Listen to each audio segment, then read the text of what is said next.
आदाब नाज़रीन, आप देख रहे हैं जी सलाम, आपसे मुखातिब हूं मैं शाहबाज। सलाम दक्कन का आगाज कर रहे हैं इस वक्त की बड़ी खबर के साथ। नए वेरिएंट पर कर्नाटक में नई गाइडलाइन जारी की गई है। शादी तकारीब में 500 लोगों को शिरकत करने की ही इजाजत होगी। 15 जनवरी तक स्कूल कॉलेज में तमाम तकारीब पर पाबंदी लगा दी गई है और कर्नाटक में टेस्ट, ट्रैक, ट्रीटमेंट, वैक्सीनेशन लाजमी कर दिया गया है। मॉल और सिनेमा हॉल में वैक्सीन की डबल डोज लेने वालों को ही एंट्री मिलेगी। नए जवाबित पर सख्ती से अमल करना लाजमी करार दिया गया है। इस वक्त की ये सबसे बड़ी खबर, जिस तरीके से ओमिक्रॉन जो कि नया वेरिएंट है उसके मामले कर्नाटक में सामने आए हैं, अब वहां पर सख्ती बढ़ती जा रही है और नए वेरिएंट पर कर्नाटक में नई गाइडलाइंस जारी की गई है। We will track them. We have tracked earlier, we have tracked hundreds and thousands of people.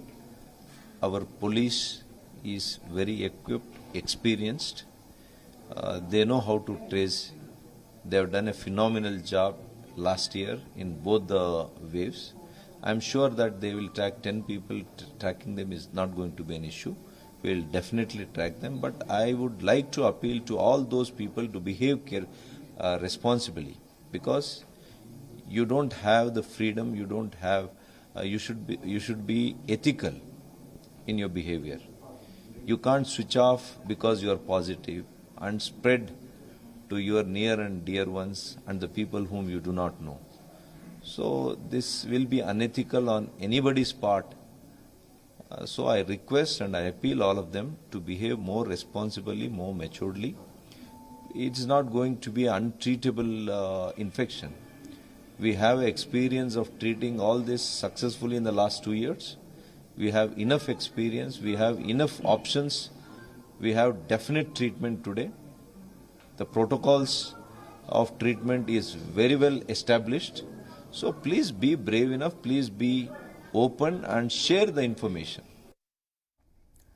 और इस खबर पर मजीद अपडेट के साथ जी मीडिया रिपोर्टर शाहिद काजी हमारे साथ बराह रास्त जुड़ गए हैं। सीधा उनका रुख करते हैं।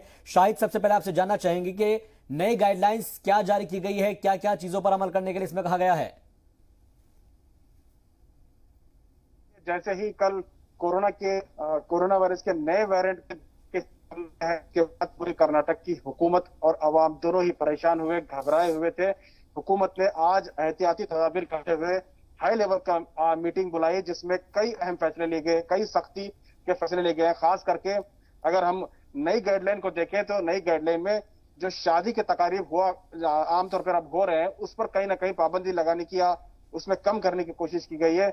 अब सिर्फ 500 से कम ही लोग जो है शादी के तकरीब में हिस्सा ले सकते हैं। उसके अलावा मॉल, शॉपिंग या किसी भी मल्टीप्लेक्स थिएटर्स में शामिल होने के लिए कोरोना के दोनों डोज लेने बहुत कम है। इस वजह से अब जो है वैक्सीन का जो फ्लो था वो जितना कम हुआ था अब बढ़ेंगे, क्योंकि बहुत सारे लोग वैक्सीन नहीं ले रहे थे। अब पूरी तरह से इसमें पाबंदी लग गई है।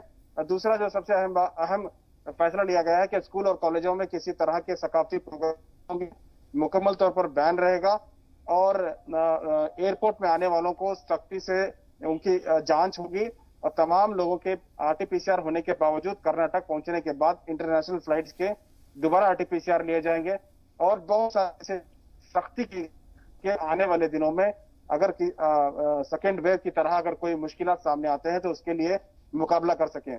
और आज जो मीटिंग के बाद में आर अशोक जो है के मिनिस्टर हैं, जो इसके पूरे इंचार्ज है, उन्होंने मीडिया से बात करते हुए कहा कि कोविड के दौरान जितने भी कोविड अस्पताल या कोविड केयर सेंटर आए को खोल दिया जाएगा, यानी रेडी कर लिया जाएगा, ताकि अगर किसी तरह की मुश्किलात होती है तो उसका मुकाबला कर सकते हैं। साथ ही साथ ऑक्सीजन के जो उन लोगों को बोल दिया गया है कि वो तैयार रहें, क्योंकि आने वाले दिनों में किसी भी तरह की मुश्किलात हो सकते हैं। ठीक है, मैं एक चीज आपसे समझना चाहूंगा शायद काजी यहाँ पर, क्योंकि इस वक्त शादियों का सीजन चल रहा है और हमने पिछली मर्तबा देखा था कि किस तरीके से लापरवाही बरती गई थी, तमाम जवाबित को फॉलो नहीं किया जा रहा था। हमने देखा था कि कोरोना गाइडलाइंस के दौरान भी लोग बड़ी बड़ी शादियां कर रहे थे, वहां पर हमने तमाम वीडियो वायरल होती हुई देखी थी। अब क्योंकि 500 लोगों को ही शिरकत करने की इजाजत है, खासतौर पर क्योंकि इन्विटेशन जा चुका होगा, क्या इन चीजों को लेकर कोई स्ट्रेटेजी को हिकमत अमली बनाई गई है कि उन लोगों को इस बात पर सख्ती से अमल कराने की कहा गया है कि भाई आपके यहां पर शादी अगर है तो 500 से ज्यादा लोग नहीं होने चाहिए? बिल्कुल, तमाम जो शादी महल है या इस तरह के जो जहाँ शादियां होते हैं या होटल्स हैं, उन लोगों को, तमाम लोगों को ये गाइडलाइन जारी कर दी गई है। अब जितने भी तकारीब जी। होंगे शादी के, उनमें पूरी तरह से सबसे अहम चीज ये है कि एक तो तादाद कम होगी, 500 से कम होंगे, और दूसरा जो कोविड के नॉर्म्स है उसको फॉलो करना पड़ेगा। उसमें मास्क कंपलसरी होगा, सैनिटाइजर कंपलसरी होगा। तमाम चीजों को लागू करने के बाद महज 500 लोगों से जी। कम लोगों को लेकर वो शादी कर सकते हैं। सख्ती बरती गई है। पिछली बार चूंकि 50 या 100 लोगों की इजाजत थी, उस वक्त बहुत सारे मामला सामने आ रहे थे कि बड़ी बड़ी शादियां भी हो रही थी, लेकिन इस वक्त तादाद जो है उतना कम है। 500 बहुत ज्यादा होते हैं। 500 लोगों की जो इजाजत है उससे ज्यादा जो है, खास करके जिन लोगों का एतराज था, पिछली बार भी शादी हॉल चलाते हैं, शादी हॉल चलाने वालों का जो एसोसिएशन है, उन लोगों ने एतराज जताया था कि उन लोगों के माली जो है उनकी परेशानियां होती है, सैलरी देने के लिए उन्हें दिक्कत होती है। तो इस मामले में, इस गाइडलाइन में उन्हें बहुत ज्यादा नुकसान नहीं होगा, क्योंकि 500 लोगों के साथ वो शादियां कर सकते हैं। बिल्कुल शादियां जरूर हो सकती है, लेकिन एक चीज यहां पर अहम ये हो जाती है कि ट्रैक, ट्रेस, ट्रीटमेंट और वैक्सीनेशन, इन पर अमल करने के लिए लाजमी करार दिया गया है। ट्रैक कैसे किया जाएगा, क्योंकि बहुत सारी जो स्ट्रेटेजी है वो अपनाई जरूर जाती है, लेकिन कुछ पर अमल होता है, कुछ पर नहीं होता है। क्या इसके लिए इंतजामिया पूरी तरीके से कमर बस्ता है? बिल्कुल, जिस तरह से रियासती वजीर आर अशोक और रियासती जो वजीर हेल्थ है, उन्होंने भी कहा कि हम पूरी तरह से तैयार हैं और पूरी तरह से नई प्लानिंग के साथ हमने ये गाइडलाइन जारी की है। आने वाले दिनों में किस तरह से इसे इम्प्लीमेंट किया जाएगा, कितनी सख्ती से किया जाएगा, इस पर जो है पूरी एक टीम बनाई गई है। बीबीएमपी का जो वॉर रूम था उसको तैयार किया जा रहा है, ताकि अगर किसी तरह की मुश्किलात आते हैं तो इस लोगों को निपटने के लिए, इन चीजों को निपटने के लिए जो है तैयार है। लेकिन ये खास बात इसमें यह है कि आर अशोक ने कहा है कि ये जो कोविड-19 का जो नया वेरिएंट है, इस वेरिएंट से जान का खतरा नहीं है। जितने भी केसेस आए हैं, क्योंकि इंडिया में इस वक्त 2 केसेस हैं और वो कर्नाटक में है, उसके अलावा पूरी दुनिया में ऐसे 400 केसेस हैं। तमाम केसेस में किसी तरह की जानलेवा नहीं है, भी लोगों को हुआ है। ये एक तरीके से राहत वाली बात जरूर कही जाएगी शाहिद, लेकिन एक चीज मैं यहाँ पे समझना चाहूंगा, ये कहा जा रहा है कि मॉल या फिर सिनेमा हॉल में वैक्सीन की डबल डोज देने वालों को ही एंट्री दी जाएगी। इसको अमल में कैसे लेकर आया जाएगा? कौन कौन आपका सर्टिफिकेट दिखाता फिरेगा वहां पर, और किस तरीके से इसको यकीनी बनाया जाएगा? कुछ लोगों ने फर्स्ट डोज ली होगी और दूसरी डोज लेने में भी उनका वक्त होगा, तो इसको किस तरीके से अमल में लेकर आया जाएगा?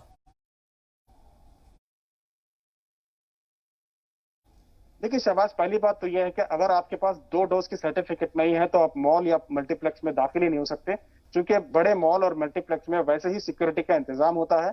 वहां पे चेक किया जाएगा, चाहे आप मोबाइल में दिखाएं या फिर आप प्रिंट आउट दिखाएं, दोनों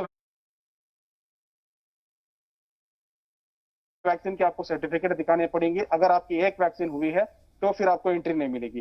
तो ये बहुत ज्यादा मुश्किल नहीं है कि बड़े इलाकों में, बड़े जो मॉल्स हैं, वहां पे तो रिस्ट्रिक्शन किया जा सकता है, लेकिन छोटे शॉपिंग मॉल में जहां बाजार है, वहां पे किसी तरह का रिस्ट्रिक्शन करना बहुत मुश्किल होगा। करना नामुमकिन है। सिर्फ बड़े चीजों पे, मॉल में, मल्टीप्लेक्स थिएटरों में और बड़े कॉम्प्लेक्सेस में ये मुमकिन है, तमाम जगह पे मुमकिन नहीं है, क्योंकि मॉल वगैरह में जो इंतजाम होता है, जो भीड़ भाड़ होती है, बहुत ज्यादा होती है, वहां एहतियात करना भी जरूरी है। इसका एक पूरा प्लान बनाया गया है। बीबीएमपी की वॉर और जो कर्नाटक स्टेट की जो कोविड-19 की जो टीम, पुरानी जो टीम थी सेकेंड वेव में, जिन्होंने बहुत अच्छा काम किया था, उन तमाम लोगों को एक्टिव कर दिया गया है जी। और चूंकि अभी फिलहाल घबराने की जरूरत नहीं, ये एहतियाती तदाबीर है, लोगों को पैनिक होने की जरूरत नहीं है। ऐसा नहीं है कि ये सेकेंड वेव की तरह एकदम से टूट पड़ेगा, क्योंकि इसकी जो वायरस की जो खुसूसियत है कि वो बहुत ज्यादा स्प्रेड होता है। पहले जो वायरस था उसके मुकाबले में ये ज्यादा स्प्रेड होता है, लेकिन जानलेवा नहीं है। और सबसे अच्छी बात ये राहत भरी खबर है कि ये भले ही स्प्रेड हो रहा है लेकिन जानलेवा नहीं है, लेकिन फिर भी एहतियात बरतने की जरूरत है। बहुत बहुत शुक्रिया शाहिद काजी हमसे बातचीत के लिए, मजीद अपडेट के लिए आपका। तो कुल मिलाकर नए वेरिएंट पर कर्नाटक में नई गाइडलाइंस जारी कर दी गई है और शादी तकारीब के दौरान सिर्फ 500 लोगों को ही जाने की इजाजत होगी।